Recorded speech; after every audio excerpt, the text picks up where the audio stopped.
Students, this is your first lecture after second sessional of numerical competition, and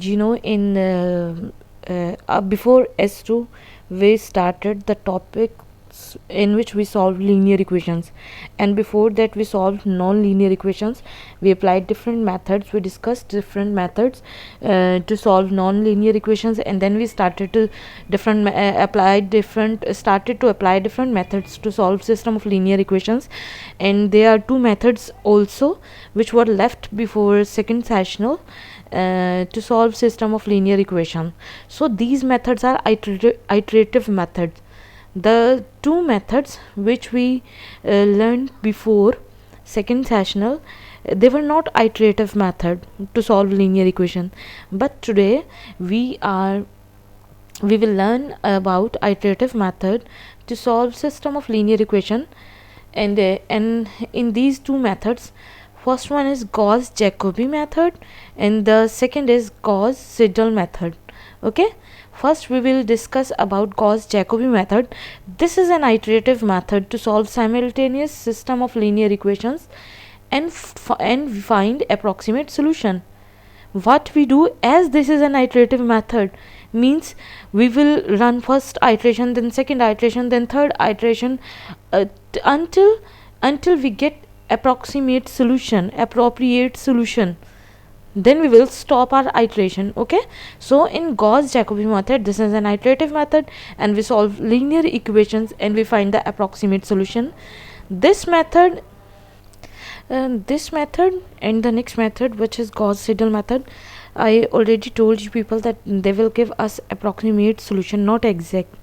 If you people remember that when we solved the linear equations before these two methods, we were having the exact solution. We were having exact values of x, y, z, or x1, x2, x3. So in these two methods we will have the approximate solution, not exact. Okay, students, so those methods in which we have the exact solution, they were Gauss elimination and crowd factorization method. So now let's first study about the working rules of this method, Gauss Jacobi methods. Okay, how we will solve our system of linear equation by Gauss-Jacobi method. As I already told you people that this is an iterative method to solve linear equation. Let's say this is the linear equation system: a1x plus b1y plus c1z is equal to d1, a2x plus b2y plus c2z is equal to d2, a3x plus b3y plus c3z is equal to d3, d1 d2 d3, a1 a2 a3 b1 b2 b3 c1 c2 c3. ये हमारे पास क्या है? Simple coefficients हैं, constants हैं. So these are the coefficients of x, y, z variable, and d1 d2 d3 हमारे पास क्या है? ये हमारे पास इक्वलिटी के इक्वल जो भी कांस्टेंट वैल्यूज होंगे हमारे पास होंगी. Okay, to apply this method, which method? Gauss-Jacobi method. We must remember we need to meet this condition, and the condition is modulus of a1 must be greater than b1 modulus of b1 plus c1 modulus. के हमारे पास जो x का coefficient है, x का coefficient a1, that should be greater than b1 plus c1, sum of b1 and c1. y और z के coefficients के सम से ज़्यादा होना चाहिए x का coefficient. Okay, what is other condition? b2 must be greater than a2 plus c2. b2 हमारे पास क्या है? y का कोफिशिएंट. दूसरी क्वेश्चन में कहता है कि y का कोफिशिएंट आपके पास sum of x and sum of z coefficient से ज़्यादा होना चाहिए. And the third condition is C3 modulus should be greater than modulus A3 plus B3, means Z का कोफिशिएंट हमारे पास बड़ा होना चाहिए X के कोफिशिएंट प्लस Y के कोफिशिएंट से. So this is the required condition for Gauss-Jacobi method. If these conditions meet or this condition satisfy, then we can apply Gauss-Jacobi method. If this doesn't meet, then we can't apply this method. Okay, now we will solve equations which are given above. जब हम उनको solve करेंगे x के लिए, y के लिए, z के लिए, तो x is equal to 1/a1 d1 minus b1y minus c1z, if you remember these equations, this one. Okay, यहाँ से हम x निकाल रहे हैं, क्यों? x हम उस इक्वेशन, x की वैल्यू उस इक्वेशन से निकालेंगे जहाँ पे x का कोफिशिएंट बड़ा होगा y और z के सम से। इस इक्वेशन में हमने क्या कहा है, b2 इज ग्रेटर देन, मतलब कि हम डायगोनल वैल्यूज़ देख रहे हैं, ठीक है, x की वैल्यू, y की वैल्यू और z की वैल्यू। हम इसमें तो देखें हमने क्या है, ऑर्डर में है, इस इक्वेशन से x लिए, इस इक्वेशन से y लिया और इस इक्वेशन से z लिए, लेकिन हम क्या हो सकता है ये इक्वेशन, इस इक्वेशन में x हमारे, हाँ, x का कोफिशिएंट बड़ा हो, तो हम यहाँ से x की वैल्यू फाइंड करेंगे, ठीक है। तो इस तरह से हम क्या करेंगे, x is equal to something, ये जो आगे equation y is equal to z is equal to, जो भी हमारे पास सिस्टम गिवन है उस पे कंडीशन को चेक करेंगे, देन x, y और z की वैल्यूज़ उन इक्वेशन की टर्म्स में फाइंड कर लेंगे। अब मैं पहले भी बता चुकी हूँ, ये आइटरेटिव मेथड्स हैं कि इसमें हमें आइट्रेशंस चलाना पड़ेंगी, कब तक, जब तक हम अपना अप्रॉक्सीमेट सोल्यूशन फाइंड नहीं कर लेते, जब तक हमारी x, y, z की वैल्यूज़ सेम नहीं आ जाती, ठीक है। हमें कैसे पता चलेगा, लेट्स से हमने थर्ड आइट्रेशन चलाई है, हमारे थर्ड आइट्रेशन में जो x, y, z की वैल्यूज़ हैं वही वैल्यूज़ फोर्थ आइट्रेशन में आ जाती हैं, तो हम वहाँ पे अपनी बाकी की आइट्रेशन स्टॉप कर देंगे और वो हमारा अप्रॉक्सीमेट सोल्यूशन होगा, ठीक है। So how to run the iteration, the first iteration, let's discuss about the first iteration. Okay, हमें पहली आइट्रेशन कैसे चलानी है, हमने x, y, z को 0 पुट कर देना है, ठीक है, इन इक्वेशन 1, 2 एंड 3। ये इक्वेशन 1, 2, 3 है, हमने x को, y को और z को 0 पुट कर देना है, सॉरी, इस x, इस y को, इस z को, x को, z को, y को और x को, इन तीनों इक्वेशंस में हम यहाँ पे x, y, z को 0 पुट कर देंगे। ऐसा नहीं है कि हम ये वाला x, y, z भी 0 कर देंगे, तो इस तरह से तो हमारे पास वैल्यूज़ ही नहीं आएंगी। जब हम आइट्रेशन चलाएंगे, हम इस x को x1, इस y को y1, पहली आइट्रेशन है तो, और z को z1 कह देंगे, सेकेंड आइट्रेशन है तो x2, y2, z2 कह देंगे, ठीक है, एंड सो ऑन। सो पहली आइट्रेशन में हम क्या करेंगे, एक्स, वाई, जी को 0 पुट करेंगे और हमारे पास कोई ना कोई एक्स, वाई, जी की अप्रॉक्सीमेटेड वैल्यू आ जाएगी, ठीक है। फिर हम सेकेंड आइट्रेशन चलाएंगे, सेकेंड आइट्रेशन में क्या करेंगे, एक्स को x1, y को y1 और z को z1। आप देखें ये x1, y1 और z1 हमारे पास कहाँ से आया है, जब हमने x, y, z को 0 पुट किया था तो हमने x, y, z कोई वैल्यूज़ भी फाइंड की थी, ठीक है, उन वैल्यूज़ को हम x1 और y1 और z1 कह रहे हैं, ठीक है। तो इस आइट्रेशन को हमने क्या कहा है, x is equal to x1, y is equal to y1 और z is equal to z1। ये जो वैल्यूज़ आएंगी सेकेंड आइट्रेशन के लिए, हम इन्हें अगेन अपनी 1, 2, 3, थर्ड इन तीनों इक्वेशंस में पुट कर देंगे and we will have the second approximated values of x2, y2 and z2।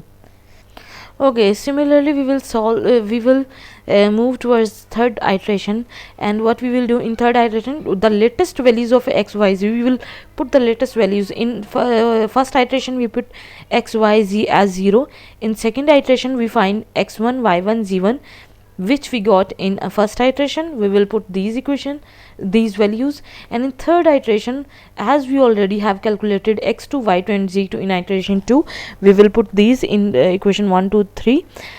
Okay, अब ये इस तरह से हम क्या, कब तक ये आइट्रेशंस चलाते रहेंगे, जब जिन आइट्रेशंस में कंसेक्टिव 2 आइट्रेशंस में हमारे पास x, y, z की वैल्यूज़ सेम हो जाएंगी, हम वहीं पे अपनी आइट्रेशंस को स्टॉप करेंगे and that would be our approximated solution. Okay, now let's solve the question. The question is solved by Jacobi method, और हमारे पास ये देखें लीनियर इक्वेशन क्या है, 10x minus 5y minus 2z is equal to 3, 4x minus 10y plus 3z is equal to minus 3, x plus 6y plus 10z is equal to minus 3। क्या है, हमारे पास 3 linear equations हैं, हमें x, y, z की value find करनी है, approximate solution find करना है, बाय जैकोबी मेथड है तो हमें आइट्रेशंस चलाना पड़ेंगी। ओके, हमें वर्किंग रूल्स में हमने देखा था सबसे पहले हमें कंडीशन चेक करनी है, ठीक है। अब देखें पहली इक्वेशन देखें, इसमें किसका कोफिशिएंट बड़ा है, 10, और यहाँ पे क्या है 5, y का कोफिशिएंट है, z का कोफिशिएंट 2 है, so 5 plus 2, this 7 is less than this one, so हम इस इक्वेशन से तो पहली इक्वेशन के लिए हमने देख लिया हमारी कंडीशन मीट कर गई है। अब हम सेकंड इक्वेशन में देखते हैं, हमें डायगोनल वैल्यूज़ देखनी होती हैं एक्स वाई जी।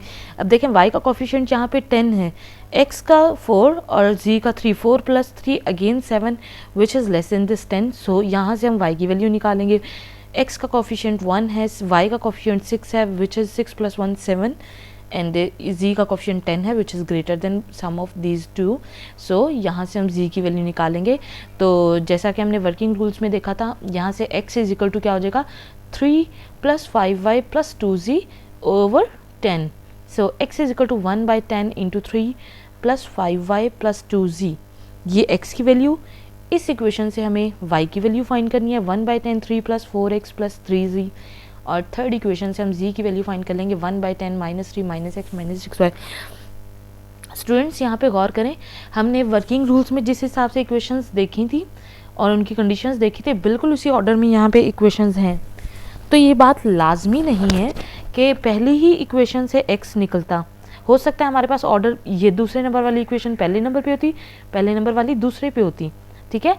तो पहले इस इक्वेशन में क्या था, y का कोफिशिएंट बड़ा था तो हम यहाँ से y का ही निकालेंगे, ठीक है। सो जिस इक्वेशन में जो कंडीशन मीट करेगी हम उसी वेरिएबल को फाइंड करेंगे वहाँ से।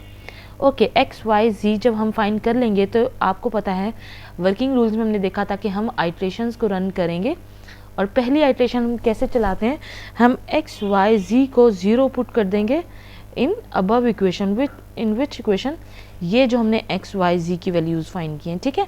इसमें हम इस वाई जी और एक्स की जगह पे 0 पुट कर देंगे तो हमारे पास जो वैल्यूज़ आ जाएंगी वो होंगी x1, y1 और z1, ठीक है। x y z पुट किया तो हमारे पास x1 आता है 0.3, y1 0.3 एंड z1 आता है -0.3। ये हमारे पास क्या है, पहली अप्रॉक्सीमेटेड वैल्यूज़ आ गई हैं। अब हम क्या करेंगे, हम सेकेंड आइट्रेशन चलाएंगे, ठीक है। सेकेंड आइट्रेशन में हमने क्या करना है, हमने जो फर्स्ट आइट्रेशन में एक्स वाई जी की वैल्यूज़ फाइंड की हैं उनको हम अपनी मेन इक्वेशन में पुट कर देंगे, ठीक है। जिससे हमारे पास क्या है, ओके यहाँ पे मैंने वैसे एक्स वाई जी लिखा है, आप ये भी लिख सकते हैं, यहाँ पे आप x2 y2 और z2 भी कर सकते हैं कि हमारे पास ये सेकेंड आइट्रेशन के अप्रॉक्सीमेटेड वैल्यूज़ हैं, ठीक है।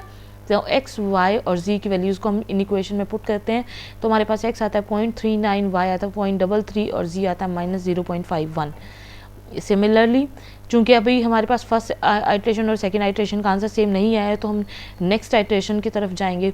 जब हम थर्ड अप्रॉक्सीमेशन पे जाते हैं तो जो सेकेंड अप्रॉक्सीमेटेड वैल्यूज़ आई थी हम उनको पुट करेंगे इक्वेशन में, तो हमारे पास आंसर आता है 0.363, y आता है 0.303 और z आता है -0.537।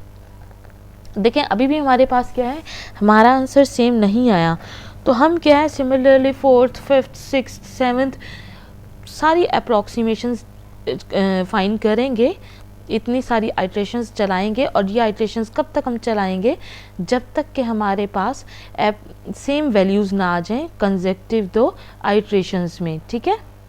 सो हमने सारी आइट्रेशंस चलाई तो हमें पता जाके कब चलता है, जब हम अपनी 9th और 8th आइट्रेशन चला लेते हैं, ठीक है। जब हम आप डेफिनेटली आप मैंने 4th तक सॉल्व किया, आप 5th 6th 7th 8th सारी आइट्रेशंस चला लेंगे, जहाँ पे दो आइट्रेशन पे वैल्यूज सेम आए वो हमारा अप्रॉक्सीमेट सोल्यूशन होगा।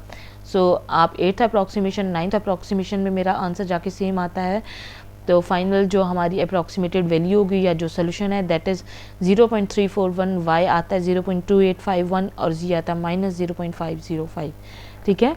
सो आप देख लें ये हमारे पास एग्जैक्ट वैल्यूज़ नहीं है, ये हमारे पास अप्रॉक्सीमेटेड वैल्यूज़ हैं क्योंकि हम आइट्रेटिव मेथड यूज़ कर रहे हैं।